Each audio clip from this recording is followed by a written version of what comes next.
Hello. Okay, that's fine. You don't need to. I did get to edit, so we won't be reading along anyway. Because I went through and edited a bunch of this whole chapter. I left out quite a bit because it is not stuff that we need. Hey, Aaron. Hey, you were up late with me. I'm surprised. I woke up late this morning. I panicked when I forgot to set an alarm. I panicked. I felt like I had slept through Dianetics. Like, oh, I'm not close. I'll give it a couple minutes for people to jump in. But yeah, I got off the live stream last night and went in and passed out because I hadn't had enough sleep lately. So hopefully I'm back on track. I have such a weird schedule. I used to feel bad about it till I've met many of you, Pup Groomer, and other people that are just like me. I have to be, especially when you have chronic pain, you really kind of have to be exhausted to fall asleep. So, kind of the same way. Hey, Cricket. Oh, that's okay. I think a lot of people are going to do that. That's fine because we can't read along today because I edited a lot of it out. I tried to copy and paste the document into my Word, and so I could go in and edit it on there. I couldn't figure out how to show that document. It was blocking it from me being able to look at it, share the screen. So that didn't work. So I just did it in the book. So I just go through and I pick like the paragraphs I'm gonna read and leave out like all of.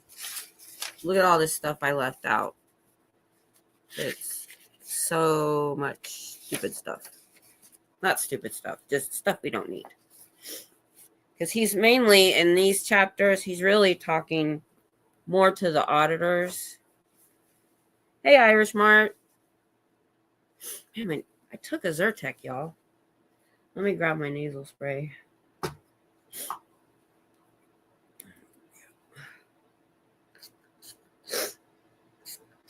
Maybe that'll help. I hate that little tiny bit of running your nose does. I'm going to end up wiping off all my makeup. Okay. All right. See, we're not quite 3 minutes in. I'll give it another minute and then we'll start. But I really want to get back into my crafts. I was talking about it a little bit last night. I finally found the bombs that I want for the spiders. Because I try to get these things that are fumigators. They're dry. And I finally found some that aren't. They're not at my Walmart. I have to drive. But I'm going to go get them. Tom wanted to go get some winter gloves today because he's going to be out at night all week. And it's going to be in the 20s. And he has to be outside. And so, and he can't find, either he can't find his old gloves or they died. I don't know which. I don't remember. So, oh, wrong flag. That's okay. But there's some interesting things. I left a lot of it in. He talks about being institutionalized, having electroshock, and how it will mess up auditing. So I thought that might be a little bit interesting because, we know that they're not handling psychotic breaks or people that have really deep psychosis, that the stories we heard, they're not really helping them. I mean, they're sticking them in rooms and stuff. But he says, so he goes into that a little bit. I thought that might be a little bit interesting. So let me change glasses as soon as I can find my other pair. Oh my goodness, where'd they go? There they are. I'm covered up today. It's chilly in here. I didn't put my mascara on today. My eyelashes were bugging me, so I left it off. There we go. Alrighty. Okay, what do I do with the book? Because if you don't notice, so I have this C table that comes over the foot of the chase, and that's what I have the computer on. So there's stuff all underneath it in front of my legs. I lose stuff under there all the time. Hey. Oh, we're good. We're good. So we're in, like I said, I was saying a second ago, this is mostly a chapter kind of mostly talking to auditors. So I did edit out quite a bit, but there's a few extra interesting sections to us where he talks about electroshock, and he talks about auditing people that have been institutionalized later on, which I thought was interesting. But I edited out a lot of it. I won't say edit out. I'm skipping a lot of it. So we're still in Mechanism and Aspects of Therapy Part 2, and that was that over 100-page chapter. So we're trying to skip because we're getting really close to being done. So, all right. So the last thing actually, I don't know if I read that. It was about drugs, and I thought it would actually go into more, but I think he was talking about drugs with therapy. There's a really interesting part of this where he talks about using nitrous oxide, which I thought was weird. But I was scanning really quickly, so I didn't really get into it. All right, so now it's called auto control. Since the beginning of Dianetics research in 1930, now that line alone, we do know he's researched therapy. We know he researched hypnosis and things, but he so makes this sound like this is a widespread science, which I know, especially before the internet, there was no way to check this stuff. So you had to take it at face value. And the guy was believable. He wrote this stuff, believably, I guess.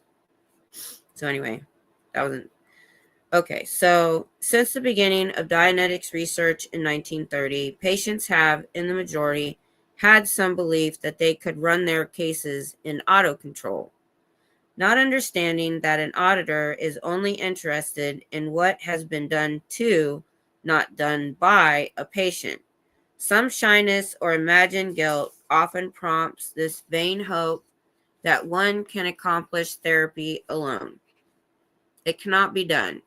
That is a flat statement, and it is a scientific fact. The auditor is necessary for a large number of reasons. He is not there to control or order the pre-clear about, but he is there to listen, to provide insistence, to compute the trouble the pre-clear is having and remedy it. The work is done on these equations. The dynamics of the pre-clear are less than the force in his reactive bank. The dynamics of the pre-clear plus the dynamics of the auditor are greater than the force in the pre-clear's reactive bank. The analytical mind of the pre-clear, which is just our regular brain, is shut down whenever he reaches an engram, and he is then unable to pursue it and recount it enough times to discharge it without auditor assistance. Hi, Adam. And by research, he means probably. Probably. All right.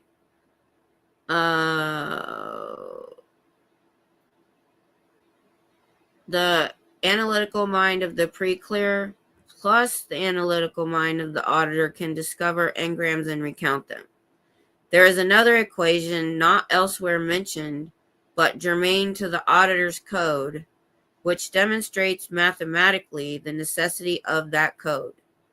The force of the pre-clear's engram bank plus the force of the auditor's analytical mind is greater than the analytical mind and the dynamics of the pre-clear. Pretty much a really long way to say the auditor and the pre-clear working together works. These equations demonstrate actual natural laws. Autocontrol finds the preclear attempting to attack something which has never been overcome by his analyzer, although his analyzer has never been trying interiorly to do anything else but attack that bank so long as the analyzer would operate. So he's saying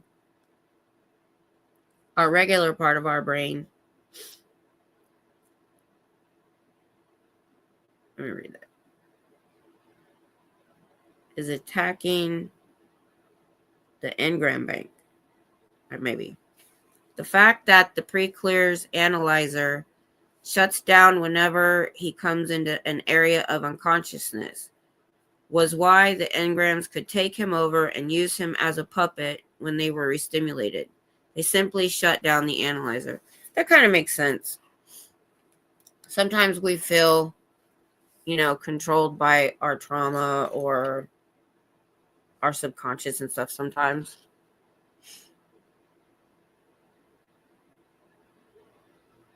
Oh, I hadn't looked that up yet. I think Aaron told us about the millennium last night. Where'd you find it at? I think it said it was playing on Tubi. All right, so now I'm skipping a large section. Stuff we don't need. Organic mental alterations. I thought this was a little bit interesting because he's talking about alterations to our actual physical brain and how that's going to affect auditing. There are several things which can happen to the nervous system, including the brain, which can cause structural change. These are called, in Dianetics, organic mental alterations. They are not called organic neurosis or organic psychosis because the alteration of structure does not necessarily produce aberrations. There has been a confusion in the past between behavior caused by organic differences and behavior caused by engrams. This confusion came about because the engram bank and the reactive mind were not known. Well, we know now, since 1950, that different parts of the brain work on different, I don't know how to put, I'm not a doctor, that changes can make a difference. So note that he tells you it's about what has been done to you and not what you have done. This gets people in. Once they are in, he flips the switch. He tells you that it's all your fault. That's a good way to look at that. I didn't think about that. Yeah, he does. Well, I think the biggest reason that he does that is he wants you to feel guilty. That's a way of controlling you. But yeah, that sucks. Okay, where were we? Any human being with an organic mental alteration also has engrams. The behavior dictated by the engrams and the action caused by alteration are different things. Engrams carry dramatizations, delusions, trauma, and various inefficiency with them. Alterations establish inabilities to think or perceive or record or recall. For instance, the radio set may have new filters and circuits added to it, which change and vary its performance and reduce it from optimum. These would be engrams. The radio set might have original tubes or circuits deleted from it, or it might have some of the wires crossed. This would be organic mental alteration. The sources of organic mental alteration are as follows. 1. Variation of the blueprint of structure by reason of a changed gene pattern. Some parts of the body would grow too much or too little to establish any alteration of structure.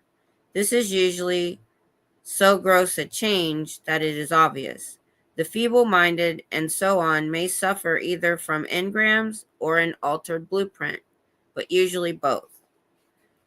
2. Alteration of the nervous system by disease or growth, which divides into two classes. A. Disease destruction, as in paresis. B. Additional construction, as in the case of tumors. So I'm curious how he would work on that.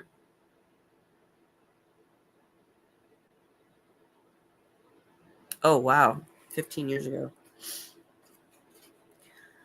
3. Alteration of the nervous system by drugs or poisons.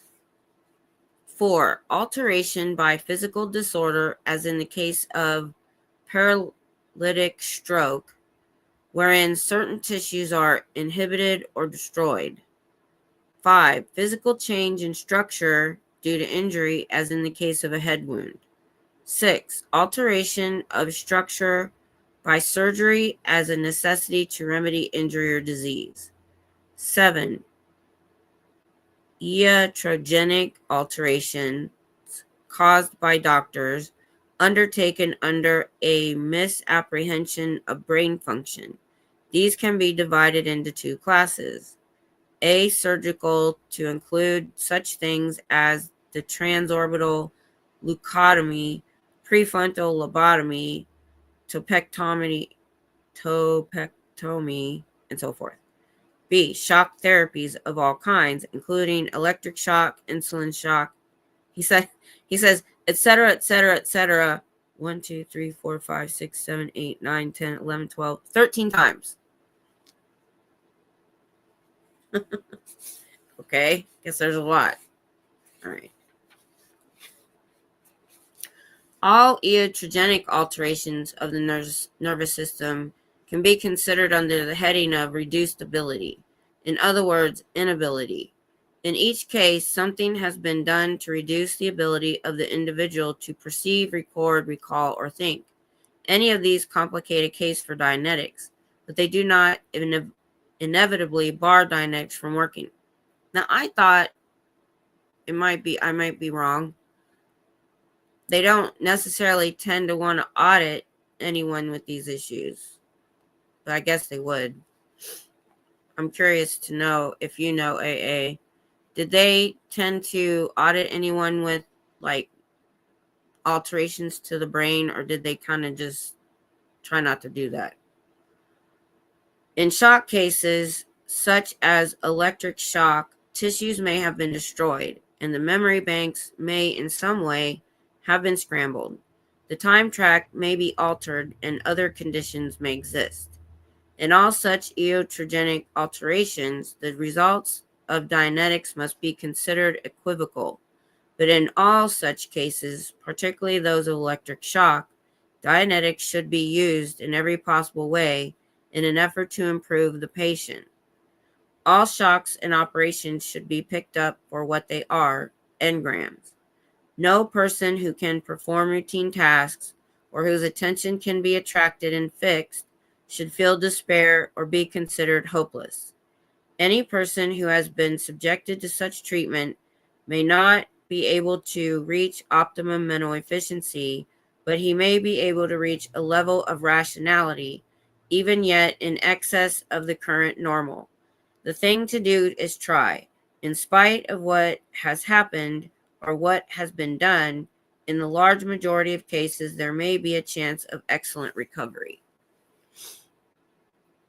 Hey, Ashamed. Southern California. Torrance. My daughter's ex, who she moved out to California for, is from Torrance. Hoping all are well today. One love. And when we drove through Torrance, he pointed almost every street we went by. He had a relative or something that lived on that street.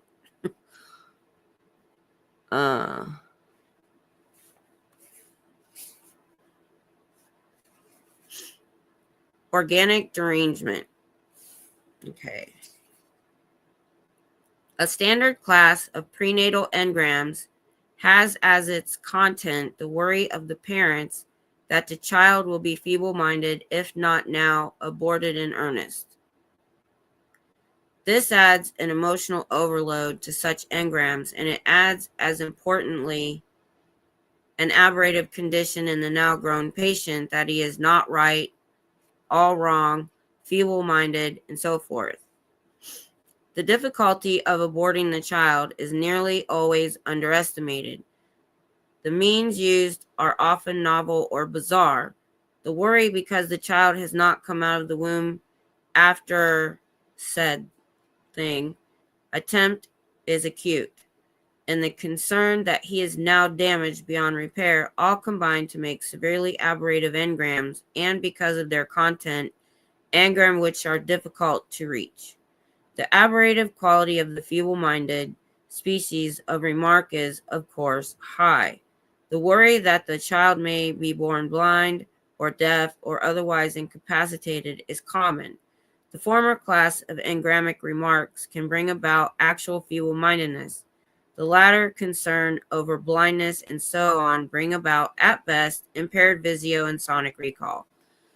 Again, he's talking about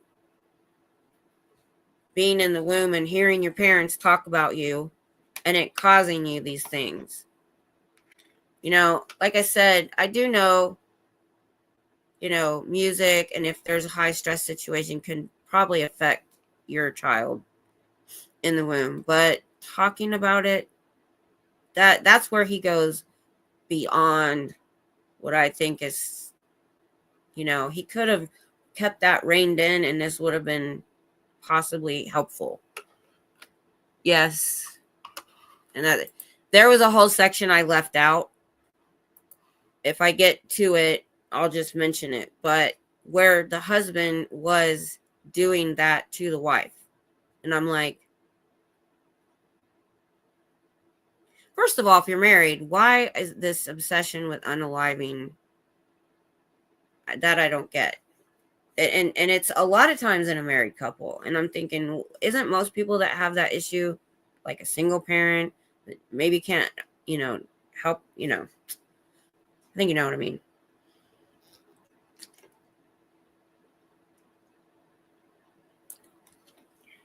Oh, I just don't know why that guy has that obsession. Okay, so children and adults now classified as feeble-minded may then be separated into two groups: the actual physiological class and the aberrative class. Further, recall shutoffs must be classified into two classes as well. Regardless of the dynamic and intelligence of the individual, those occasioned by brain damage received during an attempted, and those which are solely aberrational and derived from engrammic commands and emotion. The ability of the fetus to repair damage is phenomenal. Brain damage can ordinarily be repaired perfectly regardless of how many foreign substances were introduced into it. And he's talking about unaliving attempts. If you guys weren't here for it, there was one where he said there was a case that they attempted unaliving their child 80 times. No one would be able to survive that, especially in the 50s. So, just because the brain was touched in an attempted is no reason to suppose that the recall shutoff has this as a source, for this is the rarer of the two cases. The tests and experiments with human brain vivisection in institutions are not, unfortunately, valid. I have to look up vivisection real quick, because I'm thinking, can that be done while you're still alive? Vivisection. The practice of performing operation on live animals for the purpose of experimentation or scientific research. And he's saying it was done on people. Okay.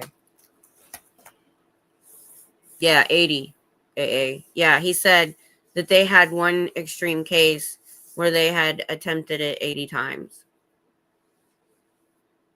Oh, let me switch glasses.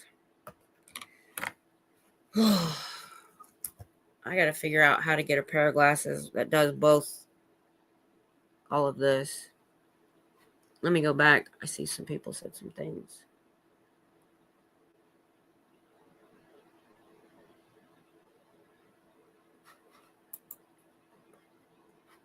That'd be interesting.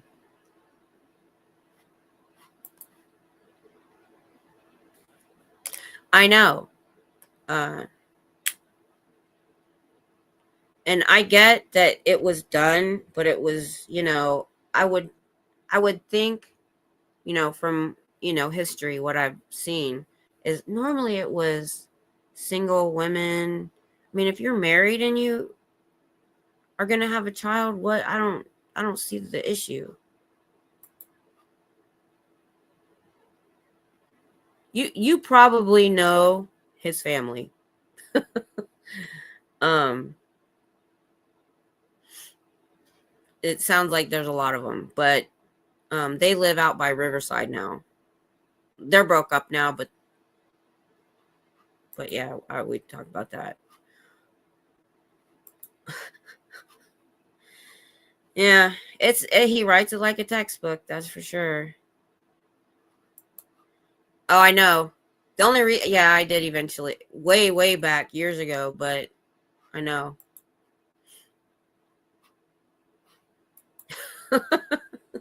Me too, because so my bifocals, it's the computer screen is too far away from my bifocals, but it's too close for the regular farsighted, so I have to throw these readers on to read the computer screen.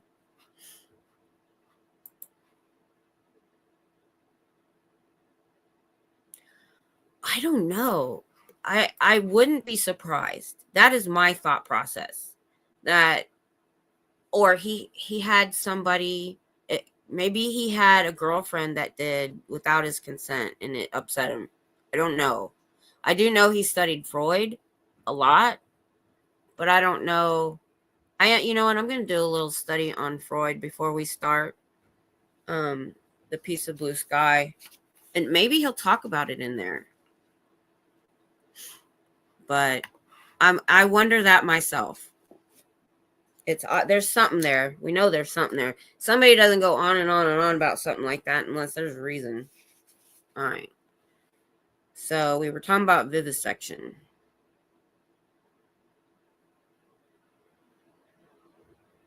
For all the pain and trouble and destruction caused by these experiments, they were done without a proper knowledge of aberration and mental derangement. So he's saying, of course, Dianetics and what he researched is the cutting edge science, and they didn't know how to work it. None of such data is of any value beyond showing that the brain can be cut in various ways without entirely killing the man. For the patients used responded both to engramic disorder and the physical disorder caused by the psychiatrist, and there is no way to differentiate between these after the operation except by Dianetics. Conclusions drawn from this data are then invalid. Conclusions for the response of the patient after the operation might have stemmed from a number of sources. The engram of the operation itself, attempted unaliving, damage early in life, brain disability on account of the operation, and so forth. Hence, draw no conclusions that impairment of conceptual thinking, for instance, results only when a part of the brain is removed.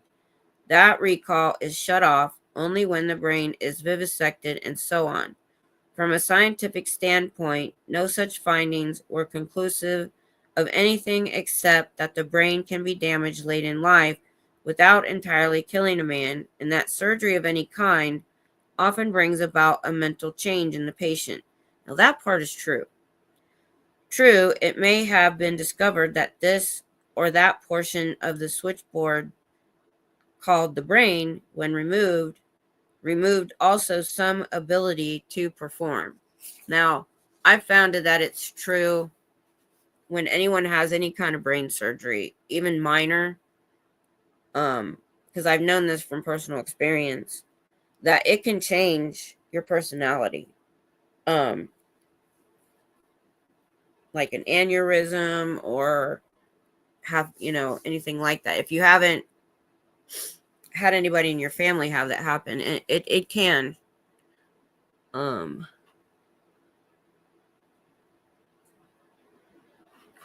that. Because, it's also what I'm seeing in here is a scare tactic. If I were to be in this, I would be scared to death to ever get pregnant or be a parent, because I would screw them up with just a wrong word.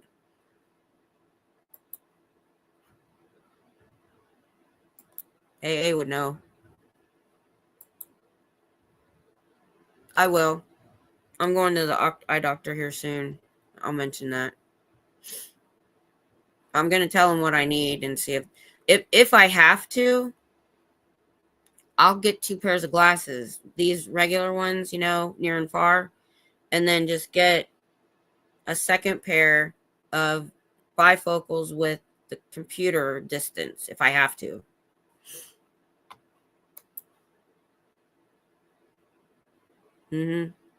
I've seen it. Somebody I knew and a relative.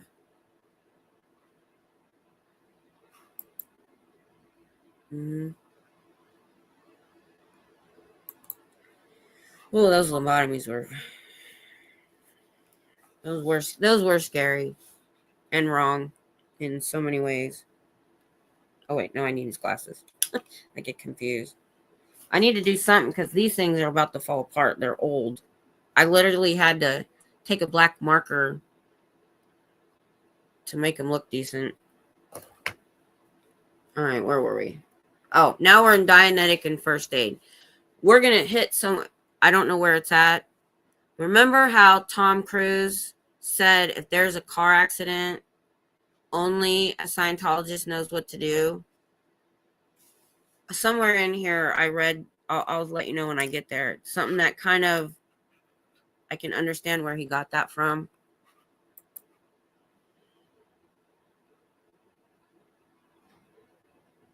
Yeah. Yep. So, where were we? Oh, Dianetic and first aid. Dianetic first aid. It will be of interest to those associated with emergency hospital work, particularly that the healing and recovery of any patient can be enormously benefited and the term of illness shortened by removing the engram occasioned at the moment of injury. The accident case sometimes dies in a few days from shock or does not recover and will not heal swiftly. In any injury, a burn, cut, a bruise, or whatever kind, a trauma lingers in the injured area. The moment of the injury created an engram. This engram inhibits the release of the trauma. The fact that the injured part still hurts is an organic restimulator which depresses the ability of the patient to recover. This was it right there. So now I can see Tom Cruise's thought process when he says if you come upon an accident, a car accident, only a Scientologist would know what to do. Maybe not physically, but he may have been thinking, well, they're not going to get better without auditing or whatever is done. Yep, I know. I watched that documentary.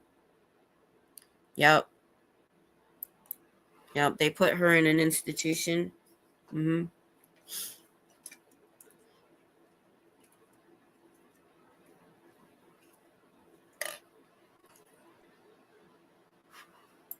I know, right?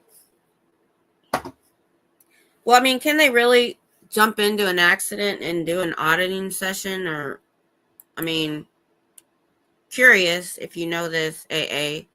So, are they likely to go to a hospital for a Scientologist and work on that engram so they can get better? I'm curious about that because that's the only thing I could consider them doing. Because if they wait till the person gets out of the hospital, they might not make it. Okay.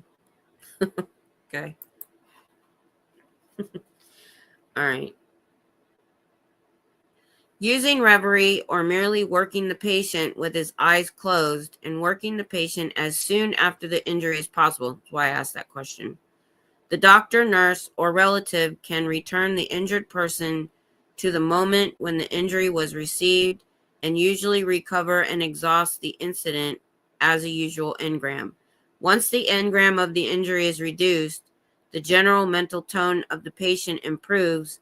Further, the injured area is no longer inhibited from healing. Now he's saying that a doctor and a nurse would be a Scientologist and do this? No, they only work on the engram later, but they use other Scientology processes to orient the person to present time. Okay, yeah, he talks about the time track here soon. For sure. All right. Now, I cut out the rest of that page, but I'm going to go ahead and read it. Just 2 paragraphs. Some experimental work on this demonstrated that some burns would heal and disappear in a few hours when the engram which accompanied their reception was removed. On more serious injuries, tests showed definite and unmistakable acceleration of the rate of healing. In operations, when anesthetics have been used, Dianetics is useful in 2 ways. 1, as a preventative measure, and 2, as a recovery measure. In the first, no conversation of any kind should be held around or with the unconscious or semi-conscious patient. In the second, the trauma of the operation itself should be recovered and relieved immediately afterwards. Okay. A problem in mutual therapy. Now this, I cut out so much of that chapter because all it is talking about this couple auditing each other and how it didn't work. So I cut all that out. So, and this was a question that I had about, because I know that some of the upper levels, they have to audit themselves. And I had wondered, and I think he talked about not auditing a relative or someone close to you. So here he gets into it a little bit more.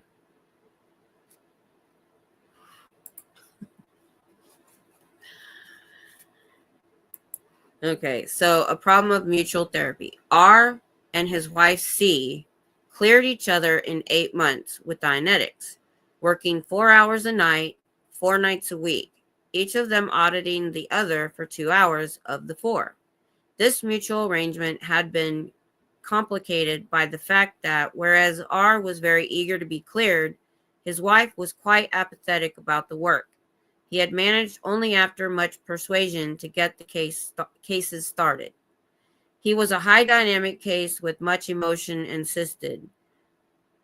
She was an apathy case who entirely neglected her troubles, Black Panther mechanism. He was troubled with a chronic ulcer and anxieties about his job. She was troubled with a general allergic condition and a chronic carelessness in domestic affairs. They were not to any great degree mutually restimulative, but they had problems about tacit consent, avoiding the subjects which had most upset them while together, such as a miscarriage she had had and the loss of their home by fire many years before, as well as other shocks. Further, they were faced by R's intensity on the one hand and his introversion, which caused him to slight her therapy, and C's apathy on the other hand, which at once aided R's effort to take more time as the pre-clear than she, and which made her less interested in being a good auditor. Further complication took place when C did not understand the auditor's code or its use, and on several occasions had become angry and impatient with R when he was in session and returned, an attitude which tended to force R into an anger balance. Makes sense to me. I wouldn't want therapy from my husband.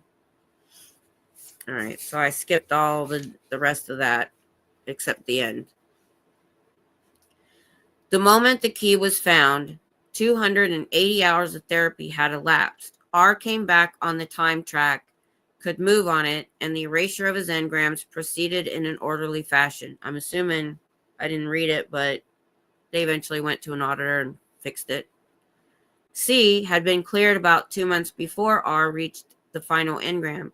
C's allergies, however, disappeared long before her case was cleared completely, and R's ulcer and some other psychosomatic difficulties also vanished well before his case was finally cleared. All right. A problem in a restimulated case. If you don't remember, well, restimulated pretty much speaks for itself. Restimulating a trauma is what he's talking about when he says restimulating an engram. I could use a touch assist with these allergies right now. Dang. Hi, Bridge. Oh. It's my son's birthday today. What's cool about having a Samsung computer and a Samsung phone, they are linked. So I just saw his message. He said thanks. I said, happy birthday, boy child. Both of my kids' birthdays are in January, but they're 5 years apart. So, all right. A problem in a restimulated case. G was cleared in 10 months of sporadic sessions.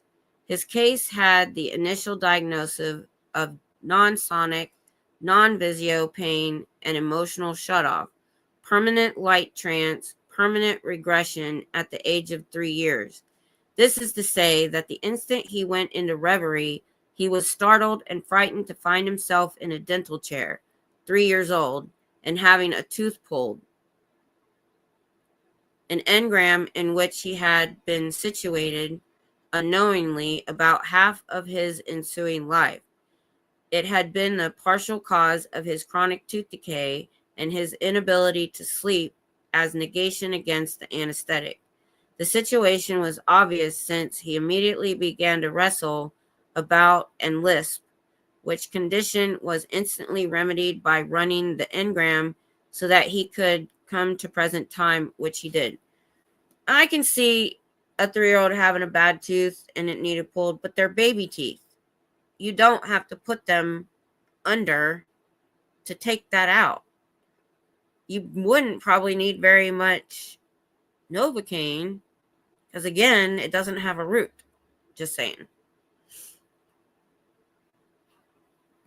But, okay.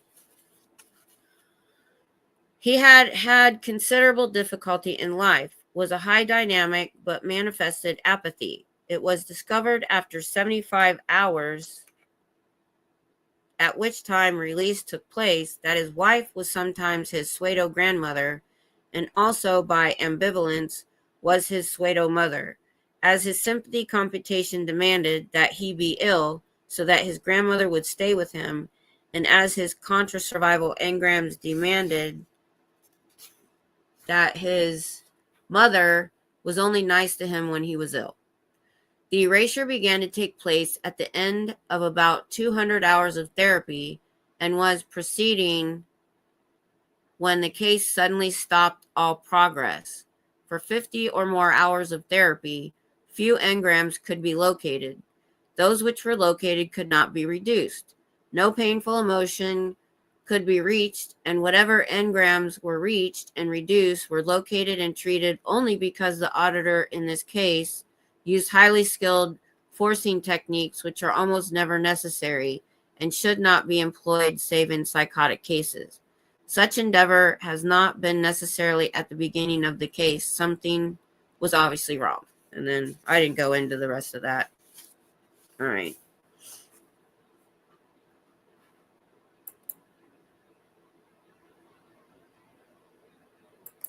You must elaborate.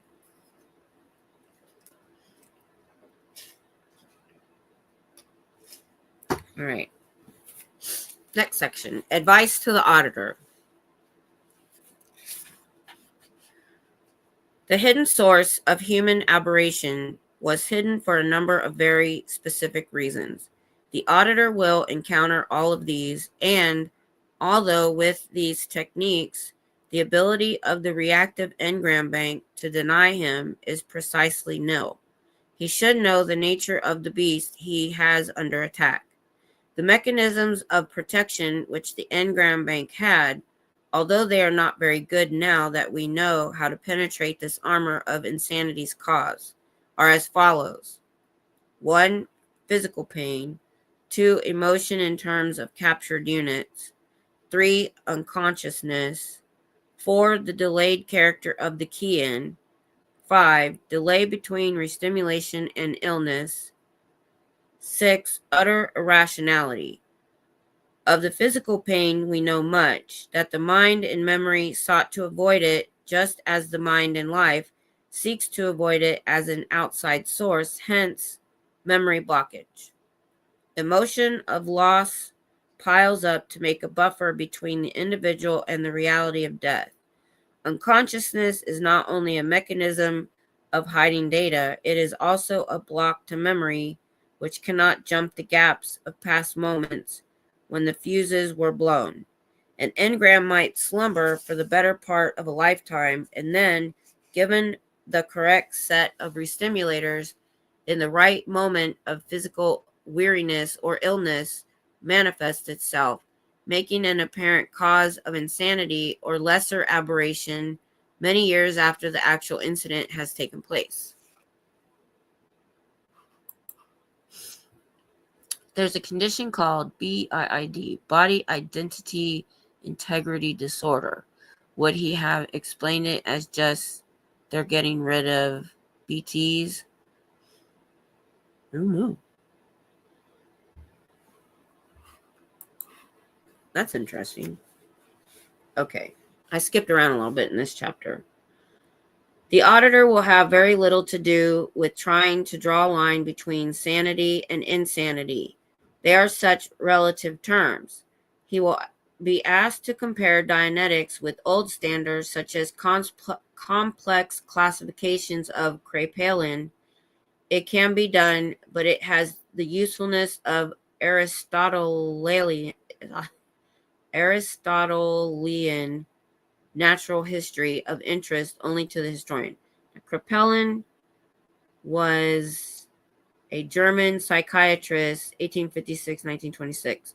Divided mental disturbance into various classifications. Oh, I gotta plug in the computer. Hang on. Uh-oh. I hope my husband's still awake. Hang on. I need to call him. I don't want to jump up. Hey, I have too much crap around me. Please be awake. Please be awake. Please be awake. I need a huge favor. The computer cord is in your strip there by your nightstand. Would you bring it to me, please? Yeah. Thank you. I thought I had it out here already. Okay. All right. If an individual is incapable of adjusting himself to his environment so as to get along with or obey or command his fellows, or more importantly, if he is incapable of adjusting his environment, then he can be considered to be insane.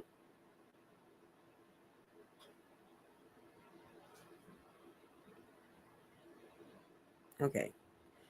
But it is a relative term. Sanity, on the other hand, closely approaches, with Dianetics, a potential absolute meaning for we know the optimum mind. Thank you. I thought I had it already. Here.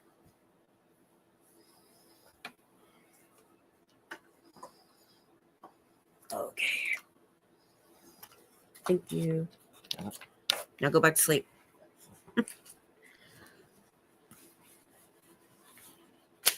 Now, where were we?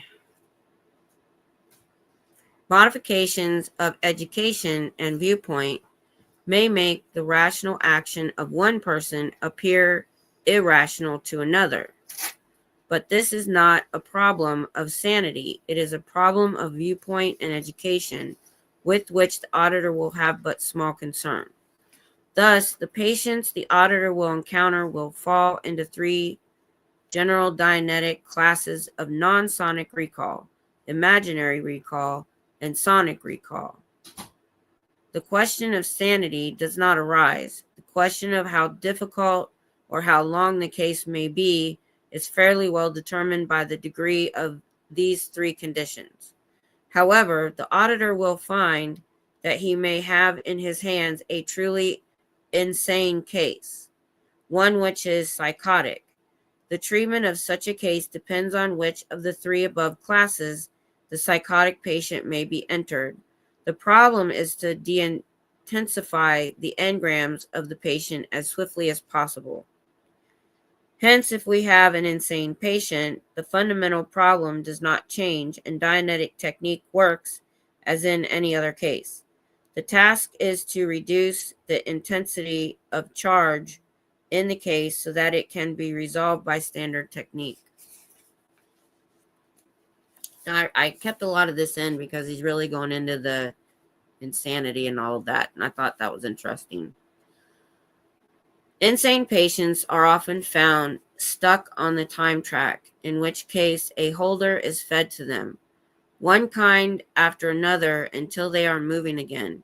If the patient is regressed, he has become so thoroughly stuck that he has lost touch with the present time.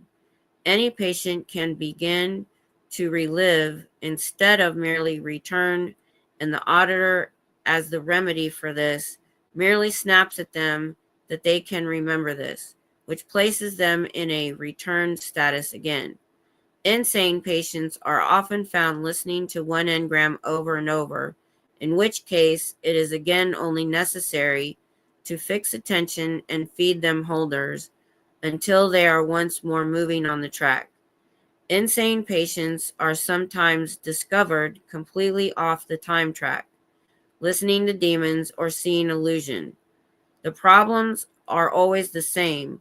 Use repeater technique when, by one means or another, their attention has been fixed, and then either get them moving on the track or get them back on the time track. The schizophrenic is usually a long way off his time track. The best way to de-intensify a case so that it can be entered in routine therapy. I'm just going to go back to that for a second.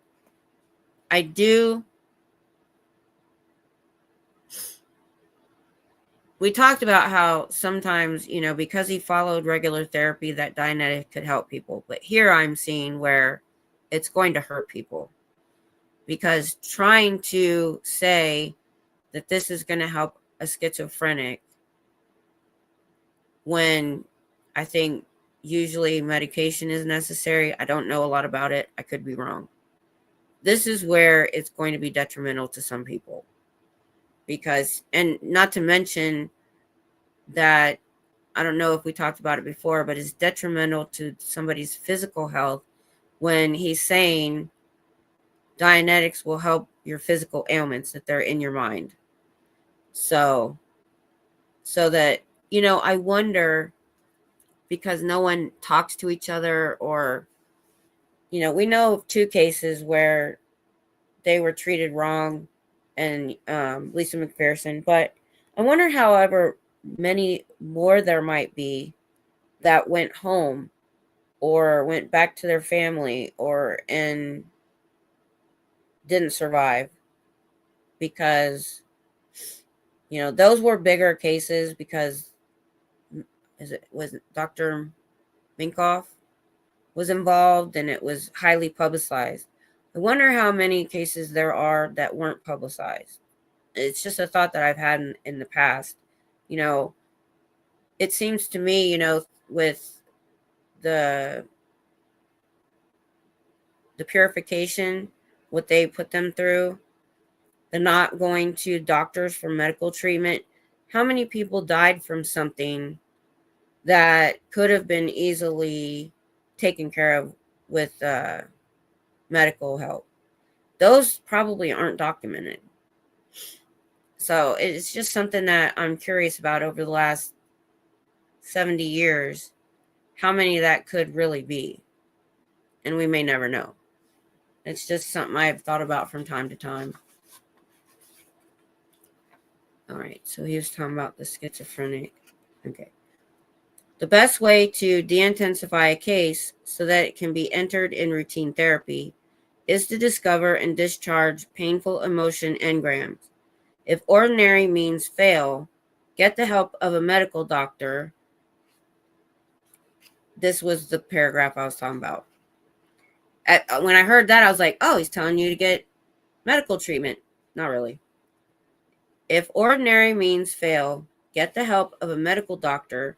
Place the patient under nitrous oxide or sodium pentothal and reach a deep level of trance where the patient will be found, ordinarily to be capable of moving on his track even though he was off his track when awake. Find a late despair engram and discharge it as described in the chapter on emotion. The technique for deep trance is no different, except that very cautious safeguards must be taken to say nothing which will aberrate the patient further, but to limit all conversation to therapy patter, being very careful to include the counselor. So I'm curious if there's anyone that they have done this with. Now, he is saying medical doctor. Well, we know he had Minkoff, and he did some things. So I wonder how many people they've actually done this with.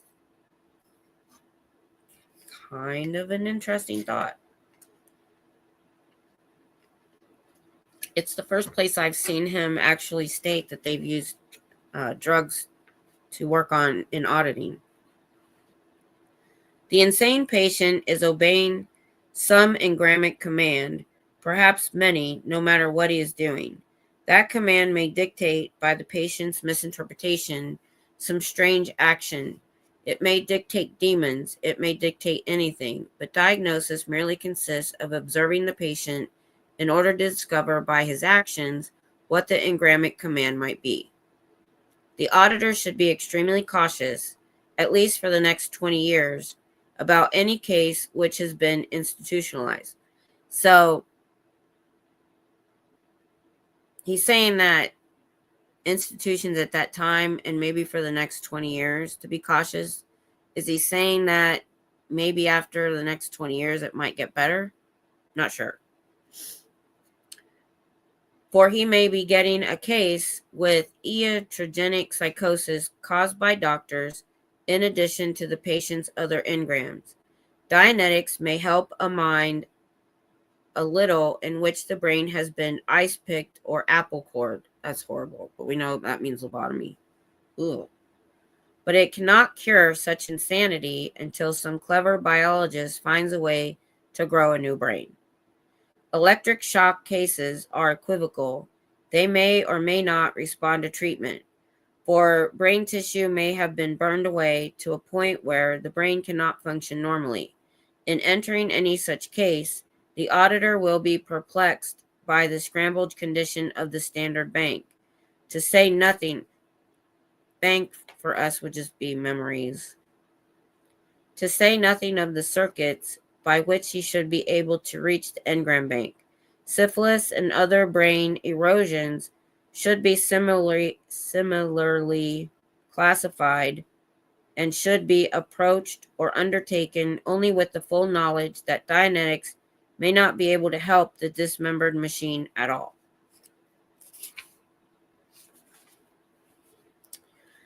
When there exist so many cases which can better be helped, any case which has been institutionalized should be suspected. And if anything unusual in the way of memory scramble or lack of coordination is observed, searching inquiry may reveal hidden institutionalization. Further, an auditor called upon to assist a case which is about to be institutionalized should always be wary. The case which is being sent to an institution may be a case which has been in one before, regardless of the protestations of relatives or friends that such is not the circumstance. Similarly, combat exhaustive cases should be warily undertaken, for the case was probably processed before quitting the service, at which time electric shock or brain operation or narcosynthesis may have been applied without the knowledge or consent of the patient. No, I'm thinking he's talking about service members in the military. These warnings are given not because the auditor will be in any particular physical danger. Patients seldom do anything but cooperate, sane or insane, when Dianetics is applied, even if they snarl about it, but because much work may be expended only to discover that the entire mental machinery has been wrecked beyond repair. All right, hold on, I gotta stretch out my leg. Oh. Okay. It's an Indian style. Should not be done in an almost 56-year-old. Okay. I skipped all this stuff. Oh, where are we? We're only at an hour. Okay, well that's where I stopped editing. I thought I had enough. So let's see.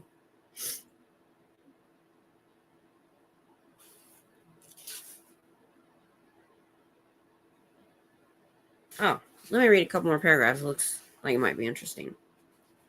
If the auditor undertakes an electric shock case, he should address his primary attention to the release of that shock as an engram.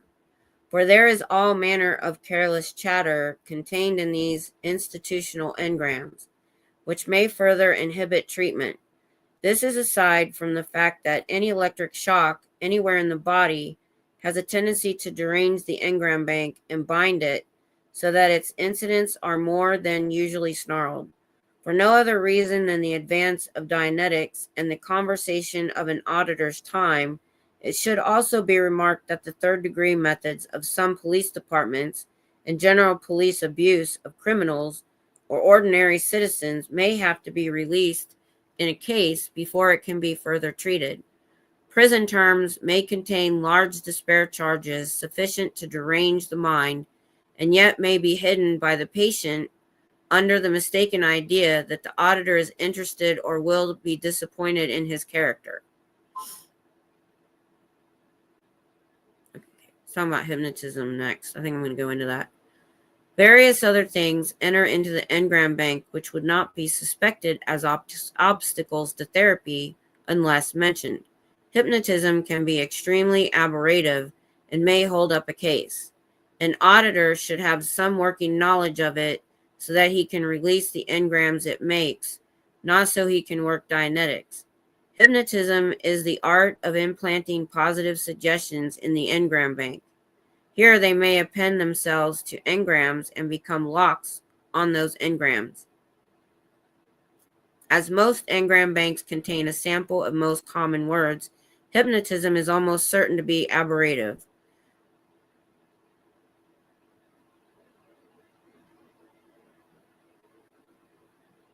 I'm not going to keep going. I think that's interesting that he says that when we know he studied hypnotism and that reverie is almost the same as being in a hypnotic state. So he names it different things, says that's not what's being done, and that hypnotism is bad, yet that's what he's doing. Hey, Dusty. Yeah, we're done reading. I'm going to quit there, you guys. But it was kind of interesting because he talked about lobotomies. He talked about institutionalization causing, issues in auditing. So that did, I wondered what he was going to say about those things. But I was surprised to see that he's saying, hypnotism bad, but in auditing, there's a trance-like state called reverie. How he changes the words and everything to make it okay. I mean, John Atack, in the interview I watched, he said on LRH's bookshelf was several books on hypnotism. I think he saw them himself. So, and he did a stint before Dianetics as an onstage hypnotist. L. Ron Hubbard did. So he knew a lot about hypnotism. Let me change my glasses so I can see. Kinda. Yeah. But it also shows how bad mental health care was back then. So, like I've said many times, if you haven't been here, I can totally see, especially before the last, say, 20 years, how people would in need would read this or be interested in Dianetics or Scientology, because mental health care was subpar. You either were rich and could afford a really expensive therapist, or you were put in an institution, which was no more than a prison where they did experiments on you. And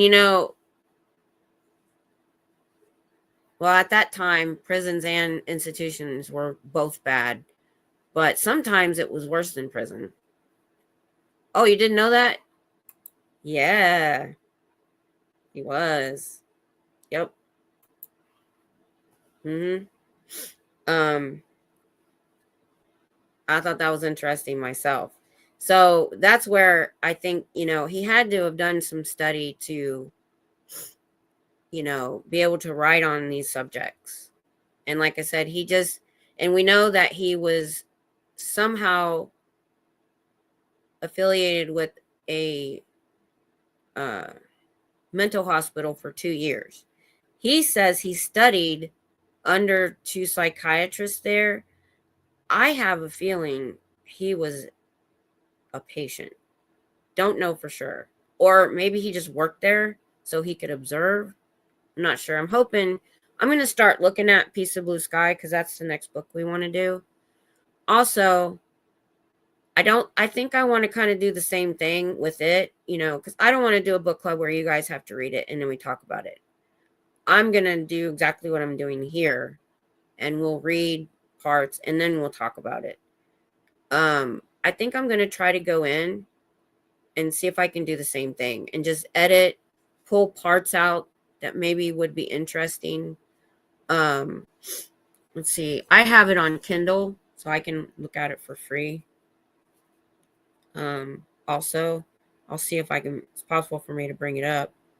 Where's my Kindle? Oh, wrong phone.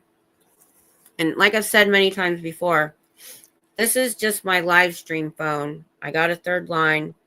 And if anybody wants the phone number for whatever reason to text me or whatever, if you email me, I'll give you the phone number. Kindle. Where is it? Hello? I have it on here. Oh, I have a books, music and books. There we go. There it is. Please support Cheryl tomorrow, Nunes. Scientos are in the MLK parade, St. Petersburg, Florida. Noon, Florida time. Hey, Brian. I will, you know what? I'm going to put that on an alarm for that. Let's see. You said, so is that noon, Florida? That'd be 11 for me. We're at the end of the chapter. He talked a lot about lobotomies and institutionalization and stuff in this past chapter. And so we're kind of talking about what institutions were like back then. Okay. Yes. All right. 11. You know what? I'll do 1050. All right. Anyway, I was bringing up my Kindle. There it is. Piece of Blue Sky. I have it in my library. I did. And let me look it up.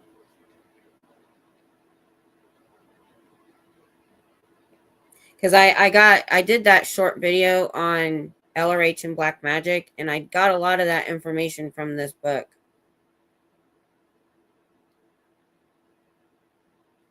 I need my good glasses. Switching glasses drive me crazy. All right. Here it is.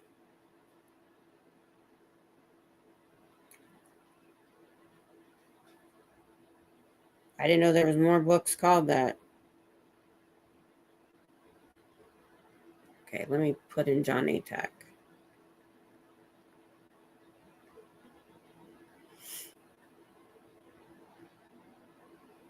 Well, he has several books. He has Scientology, The Cult of Greed, Opening Our Minds, Avoiding Abusive Relationships, and Authority something.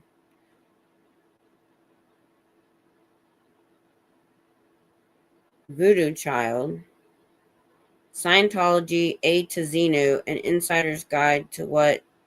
Oh, no, that's not his book. Where's Piece of Blue Sky? I had it. Oh, there it is. It's in my library. Let's see. So it's 454 pages.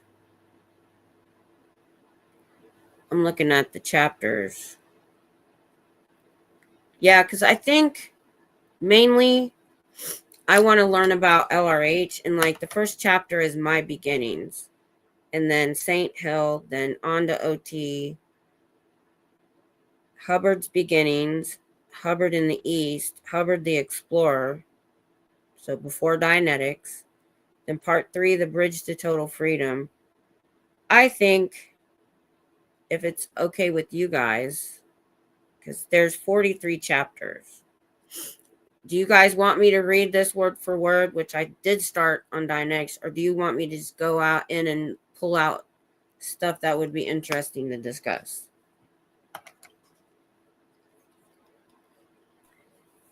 Hey, Jules, what's been going on? Good to have you back. I haven't seen you for a while either. Where you been? I'll try Dusty a bit early, yeah.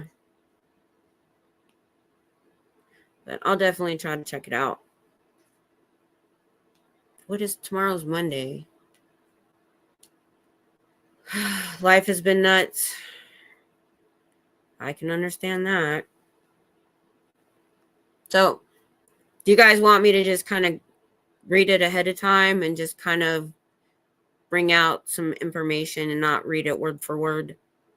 I kind of feel like that wouldn't be so bad. Well, I hope things are getting better for you, Jules.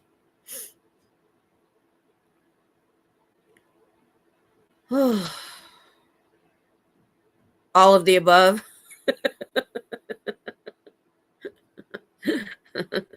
Okay.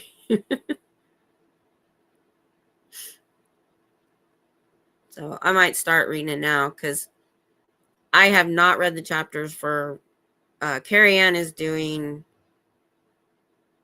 what is that called? Barefaced Messiah, which I know this oh, okay. Okay. I'll start reading through it to see how much we need to read every word. Yeah, and if you have Kindle, that book is free if you have Kindle Unlimited. Oh, well, good. Oh, goodness. A lot of us on here understand bad health, trust me.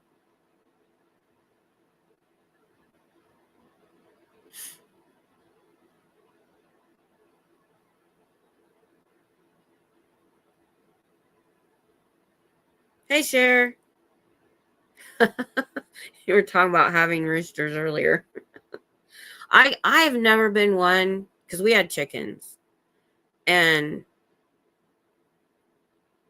I don't know how well of a hunter I would make because I can eat venison, I can eat chicken, but I can't eat something I have seen, like looked into their eyes or seen alive. It's weird. Yeah, she's not joking. I think you have a farm, a whole farm, right, Cher? Because I know Cher guides hunters and stuff sometimes, and talks about your animals a lot. So yeah. I liked what Cher said. She said she put on Facebook that they were about to unalive their roosters because they had too many, and a bunch of people showed up to save them. It's a way they rehome them. Because if you just say you're rehoming one, people won't bother. But if you say, oh, they're going to be gone tomorrow and in the pot, people show up.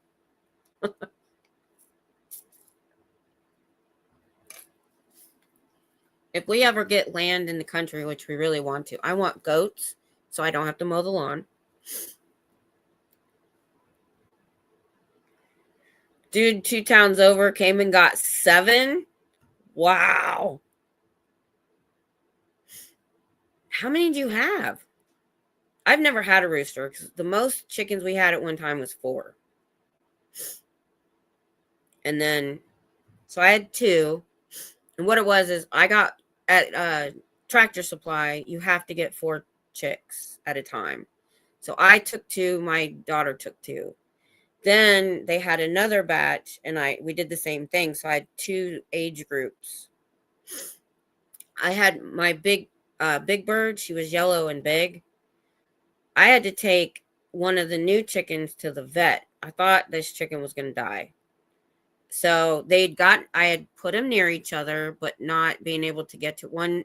The little ones were in the coop. The other 2 were running around free so they could get to know each other. Well, they'd gotten big. So I was sitting out in the yard in a chair and I had one of the younger ones and I was introducing them to the bigger ones. And Big Bird, she was a bitch. She was always a bully. But I didn't notice that until we had more chickens. So, because when it was only 2, they were inseparable. She comes up like this, like she's like, "Hey, what's up?" And went, whooshie, and took a chunk out of my other chick's head. And I was like, oh my God. And that's how we found the vet we go to now, which is a pretty good distance, but it was the closest vet that did birds. And they put 2 staples in there and she was fine. It messed up her hearing a little bit because her little ear hole was gone. She was fine. Never, after she got her feathers back, you couldn't even see it. I was amazed. I thought she was going to die. Had 9 cooking to have 27 hens. Woo! That's a lot. I was attacked by our farm rooster as a little kid. Yeah, I've heard those stories a lot. The only reason I didn't have a rooster, which I kind of wish I did, because they needed protection, is because I'm in a neighborhood. And we had a neighbor that had a rooster that they say that they have a certain time that they make noise. No, this rooster never shut up. All night, all day, doesn't matter. Roosters can be a-holes. So can hens. Big Bird was an a-hole. She bullied everybody. And she was big too. That's why we called her that. My favorite hens, of course, we had the Rhode Island Reds, was, Australian. She was black. I forgot what her name was. She was beautiful and big. Australian oh gosh, I can't remember. Oh, and we had Australian hen breeds. Australorp. Yeah, I don't know if you can see it on my phone, and when the light hit it, you would see kind of a pearl color. And I forget what Big Bird was, but she was. And then we had, I can't remember. It's been a long time. I had relatives that had farms when I was really young, but I never spent a whole lot of time there. I rode horses a little bit. So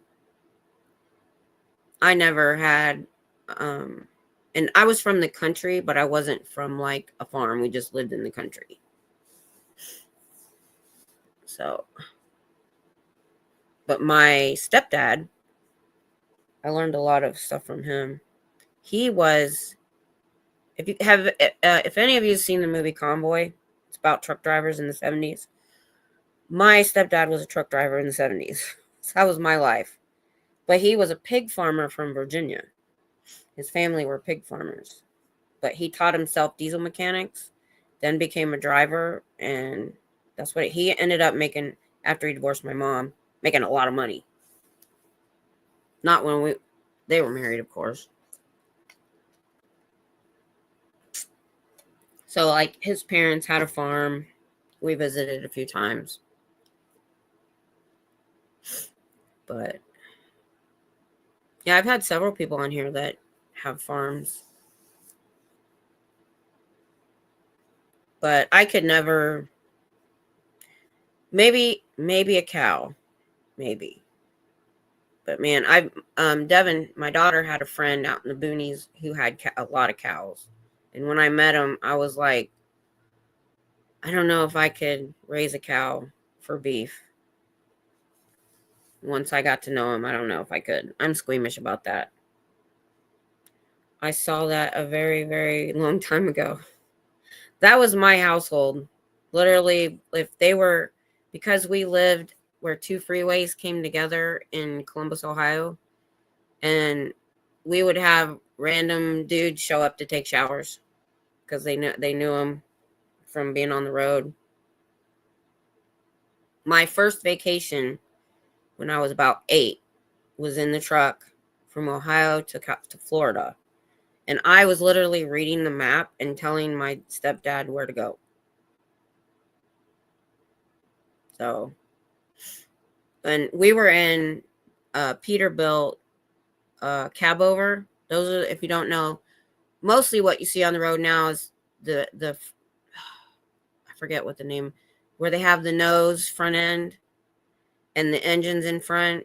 But back then, there were a lot of cab overs and flat. To get to the engine, you raise the whole cab forward like this. So the windshield is literally almost parallel to the ground. Not quite. So we get back at the end of this trip, and I'm asleep in the bed. And next thing I know, I'm on the windshield looking at the ground. His CB name was the Joker, so he liked him. He thought it was hilarious. So he decided to open up the truck and throw me on the windshield. But I hate to say it, but was a way of life. We accepted that some days a favorite cow would be missing, possibly in our freezer. Yeah. I mean, when you grow up with it, I could see that. I mean, I'm pretty pragmatic about most things.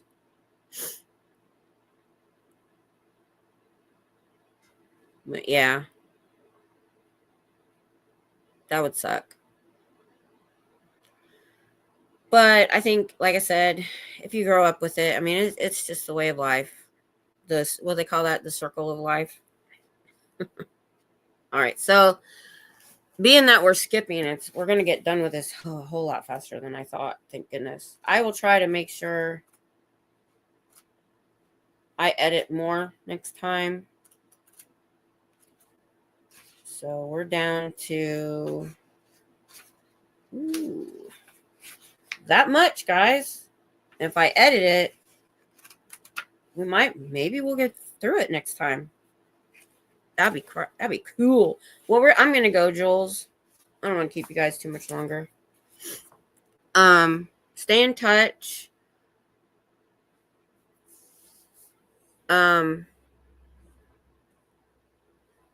I want to stick around just because Jules said I'll stay till Jules comes back. I don't want to just disappear. Oh, okay, you're still okay. All right. So if you can jump on Saturday night, I do the 10 p.m. Central Time where we just sit around and BS. Jump in on that next Saturday so we can talk a little bit more. So y'all have a good week. If I don't see you, I may not be out. I guess Scientology is going to get a break from me again. We've got freezing weather all week. Let me check.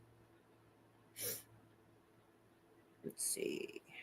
Daily. Might be able to go out later in the week.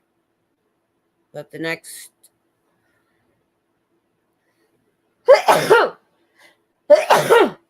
couple days, it's going to be too cold.